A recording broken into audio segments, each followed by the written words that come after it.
Recent posting that was on the newspaper Roll Call here in Washington, D.C., they decided to profile the top 50 richest members of Congress. And on the phone to talk about the list is one of the people responsible for the piece, staff writer Bridget Bowman, who is with Roll Call. Ms. Bowman, thanks for joining us. Sure, thanks, Pedro. Tell us a little bit about why Roll Call puts this list out. Sure. Well, it's a really unique project that Roll Call does. It's something that we've been doing for 24 years, and the reason we do it is that we just want to give people a picture of how wealthy their members of Congress are, and we also list the 10 poorest members of Congress. So you get to see the range of wealth between all 541 members. Something about when it comes to wealth, how do you find out this information? Yes, so we have a specific methodology. So we comb through all of their financial disclosure reports, and we figure out their minimum net worth. So to do that, we add up the minimum value of all of their assets, and from that figure, we subtract the total minimum value of all of their liabilities.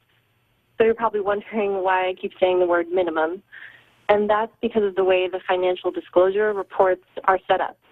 So they have members list values of assets and liabilities in terms of ranges. So say you're a member of Congress and you're reporting a stock, and you check the box on your financial disclosure form that it's worth between $5 million and $25 million. So us looking at the form, we don't know where in that range the stock actually falls, but we do know that it's worth at least $5 million. So while it's not perfectly precise, it is the most accurate way to get a picture of the wealth for all the members of Congress. You list 50, but we're going to give you a list of 5 that we'll show on the air. And Bridget, you could talk about this. The 5 top richest members of Congress on this list. It starts with Representative Darrell Issa, the Republican from California. Also on that list, Representative Michael McCaul, the Republican from Texas. John Delaney of Maryland, the Democrat from Maryland. Jay Rockefeller, the senator from West Virginia, Democratic senator. And Mark Warner, Democratic senator from Virginia. Of that list, start with Darrell Issa and talk also maybe about some other interesting aspects of people on that list. Sure. Well, Congressman Darrell Issa, Republican from California, he's the chairman of the House Committee on Government Oversight and Reform. So this is his second year as the richest member of Congress. He's worth at least $357 million, and that outpaces every single member. His wealth is triple that of the second wealthiest member of Congress. And he made his fortune from funding car alarm companies, but now most of his wealth is from the bond market and real estate. Some other interesting things to note about that top 5, the second wealthiest member, Congressman Michael McCaul, he actually doesn't list a single asset in his name. They're all mostly connected to his wife, Linda, which is kind of an interesting thing that we found. And what does his wife do? His wife, I believe her father was involved in real estate. Her father founded Clear Channel Communications. Mm-hmm. So I believe that all those assets and stocks, everything come from that. And so also on the list, John Delaney of Maryland, the Democrat, he's net worth about $111 million. Yes, that's right. And his net worth really increased this year by 64%, making him, he's also the wealthiest Democrat, which is kind of interesting. And actually of the top 10, Democrats really outrank Republicans here. There are 8 Democrats and 2 Republicans in the top 10, which is also kind of interesting to note. And we can't highlight it here, but if you go to the Roll Call website, if you want to check this out later for yourself, not only do they talk about the worth, they talk about the assets and how it breaks down as far as investments, real estate, trust, and bank account. Bridget Bowman, we talked about the richest. You mentioned the poorest, but let's define what poorest means in this terms.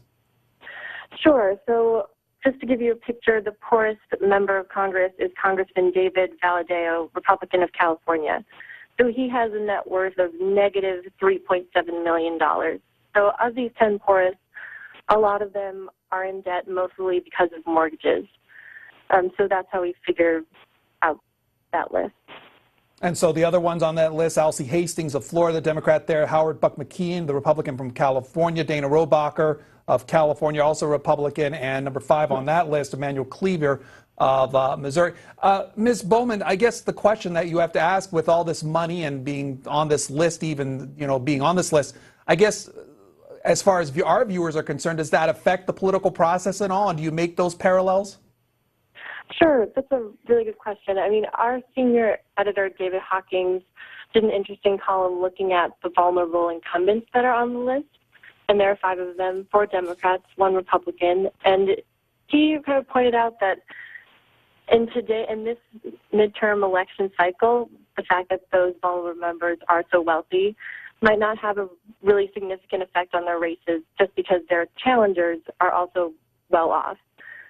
But I think generally in the political atmosphere, this can probably only contribute to the public looking at Congress as an institution that's out of touch, frankly. I mean, this year we've seen the lowest approval ratings for Congress ever. So this kind of only could add to that. The work of Bridget Bowman and her colleagues at Roll Call available on their website, and you can find that information of the 50 richest members of Congress. Joining us on the phone, Bridget Bowman, to talk about it. Ms. Bowman, thanks for your time. Sure, thanks for having me.